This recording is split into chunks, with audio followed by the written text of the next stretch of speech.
मैंने डॉक्टर्स को चेक कराया और उन्होंने कहा कि अब आप दोबारा पहलवानी नहीं कर सकते। व्हील चेयर यूज़ करने लग गया, दुनिया पूरी क्लोज़ हो गई, कोविड-19 आ गया। वो सिर्फ 15 पुशअप्स थे। जब मैंने पहली दफ़ा लगाए थे तो मुझे बुखार हो गया था। नवाब फुरकान खान, मैं एक इंटरनेशनल पहलवान हूँ। आर्मीनिया की गवर्नमेंट को लिखा, उन्होंने कहा कि आपको अबू धाबी से हम वीज़ा इशू करेंगे। इसी दौरान रशिया और यूक्रेन की वार जो है पड़ी वो छिड़ गई।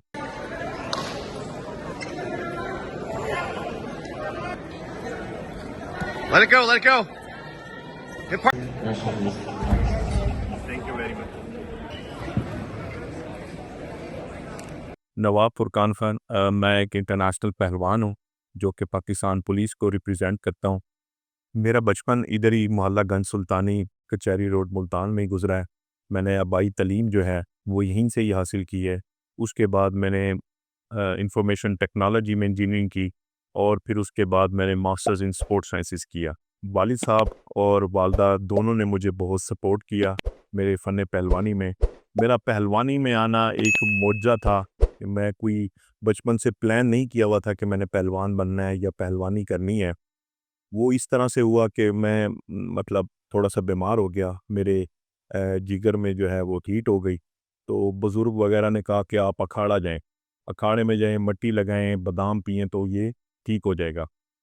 तो मैंने बुज़ुर्गों के नक्शे कदम पर चलते हुए मैं अखाड़े चला गया और जाके मट्टी-शट्टी लगाने लग गया और बादाम वग़ैरह पीने लग गया।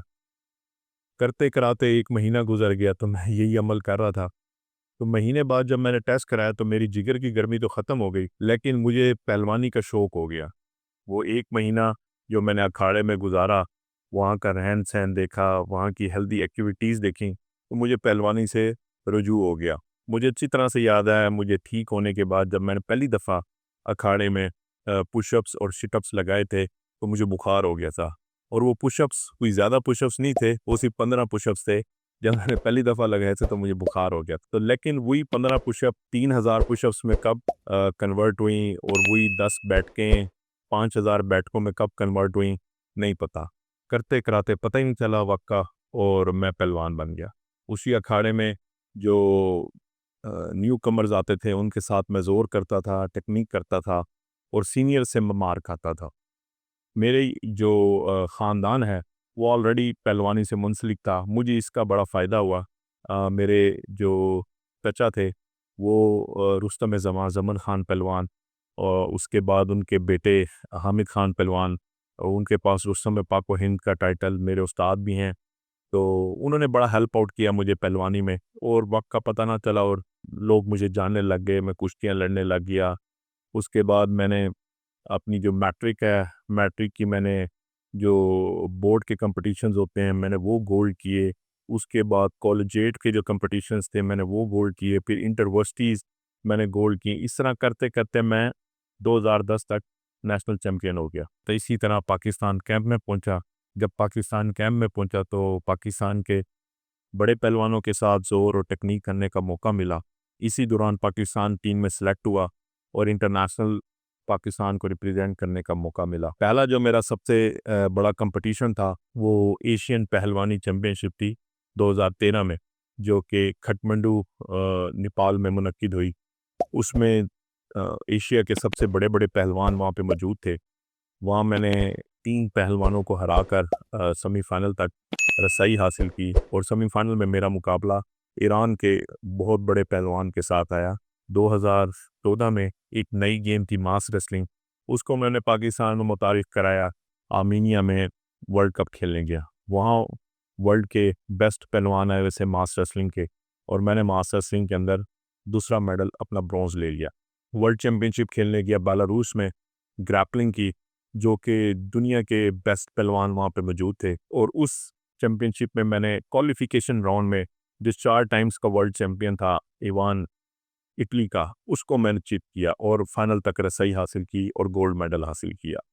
16 में ही वर्ल्ड नोमैड गेम्स में पाकिस्तान का पहला गोल्ड मेडल मैंने हासिल किया। उसके बाद 2018 में साउथ एशियन रेसलिंग चैम्पियनशिप हुई जो कि श्रीलंका में मुनक्किद हुई, उसमें मैंने गोल्ड मेडल हासिल किया। और उसके बाद 2019 में world police and fire games हुई थी जो कि चेंडू चाइना में हुई थी, उसमें मैंने पाकिस्तान के लिए ब्रॉन्ज़ मेडल हासिल किया।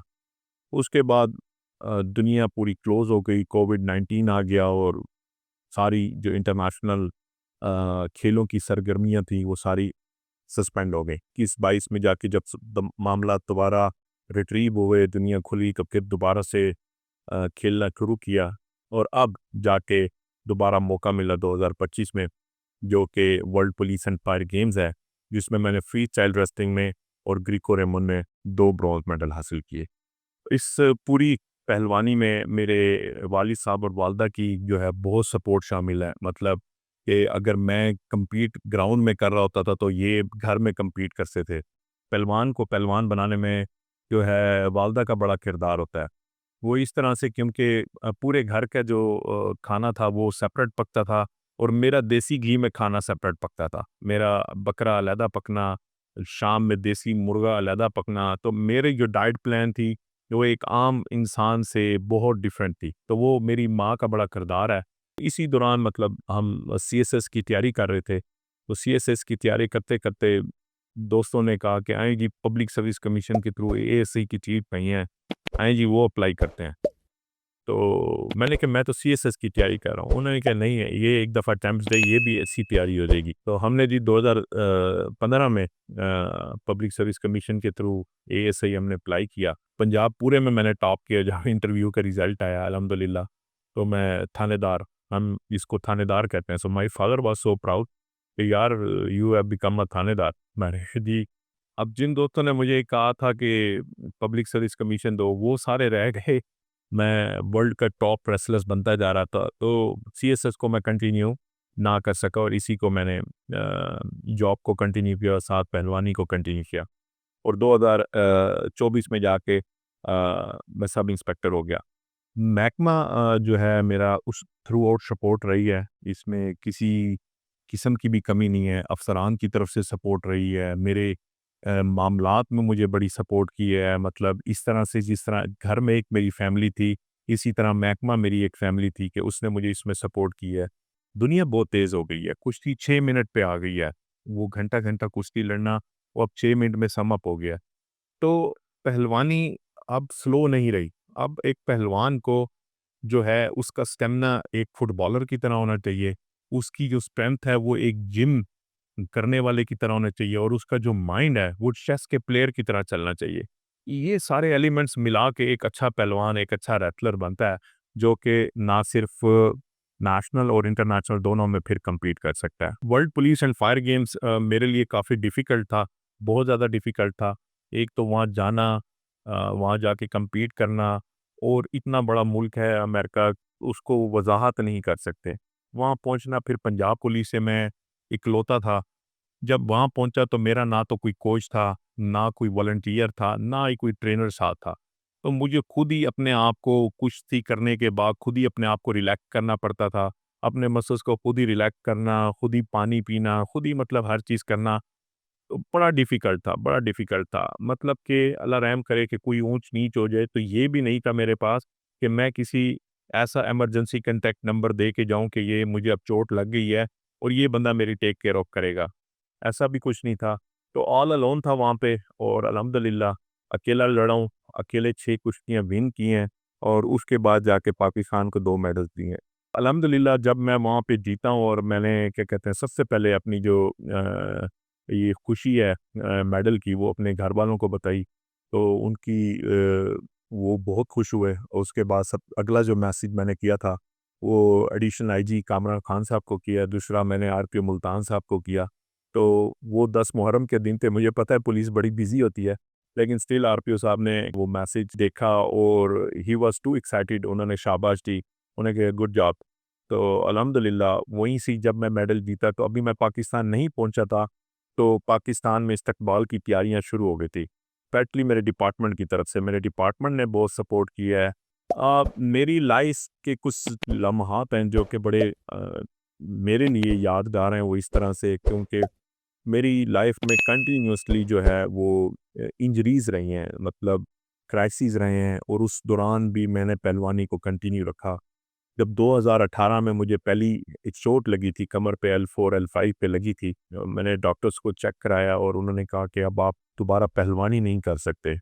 That moment was very shocking for me, मैं एक किस्म का व्हीलचेयर यूज़ करने लग गया। और मतलब डॉक्टर्स ने और मुझे खुद भी यही लगता था कि मैं कभी दोबारा नहीं उठ सकूँगा। वो 1 साल मेरे लिए बड़ा जो है वो मुश्किल का साल था कि इसको अब मैंने कैसे करना है। और दिन ही दिन में रोता, अंदर रोता, बाहर रोता, आंसू छुपाता कि यार अब किस तरह होगा ये सफ़र, किस तरह कैरी ऑन होगा। अल्लाह से दुआ करता कि ये अब जो मेरा पहलवानी वाला जो सिलसिला है वो ख़त्म हो गया है। तो मैंने अपने ही आप में वो एक्सरसाइज़ेज़ शुरू की, अपने आप को रिहैब करना शुरू किया।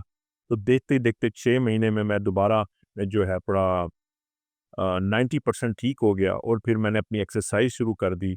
वही फुरकान जो कि इंजरी के बाद व्हीलचेयर पे आ गया था, वो दोबारा अपने पैरों पे खड़ा हुआ, दोबारा उसने अपनी फ़िटनेस को रीगेन किया और दोबारा कम्पीट करके पाकिस्तान के लिए मेडल लेके आया। तो ये जो मूवमेंट थी, ये मेरे लिए बड़ी एक शॉकिंग मोमेंट थी, बड़ी क्राइसिस था, जिससे अल्लाह पाक ने मुझे निकाला और दोबारा मैं पहलवानी में आया। जो मेरी बेगम है, उनका बड़ा इसमें किरदार है। उन्होंने मुझे बड़ी सपोर्ट की है मेरे फ़न पहलवानी में, मेरी स्पोर्ट्स लाइफ़ में, क्योंकि वही मतलब साथ मौजूद होती थी जब मैं किसी क्राइसिस में आता था, कभी किसी मामले में आता, तो वो तसल्ली देती। जो गवर्नमेंट है, गवर्नमेंट की तरफ से मुझे हमेशा नाउम्मीदी रही है इन 10 सालों में कि गवर्नमेंट ऑफ पाकिस्तान ने स्पोर्ट्स बोर्ड ने कभी इन खेलों की तरफ तवज्जो नहीं दी। उनके मिशन, उनकी प्रायोरिटीज़ बहुत डिफरेंट हैं। तो अगर इसी तरह चलता रहा तो फिर हम और स्टार या और जो यंग टैलेंट है वो हम नहीं निकाल पाएँगे। आज फुरकान है, कल फुरकान ढल जाएगा, लेकिन मैं चाहता हूँ कि ये नर्सरी चलती रहे। और ख़ास तौर पे जो जितने भी गवर्नमेंट ऑफ पाकिस्तान के इदारे हैं जो कि खेलों को रेगुलेट करते हैं, उनको चाहिए कि इन खेलों की तरफ तवज्जो दें और दिल खोल कर इनके ऊपर खर्च करें और इन बच्चों को सपोर्ट करें, ताकि आने वाले दिनों में मज़ीद फुरकान पैदा हों।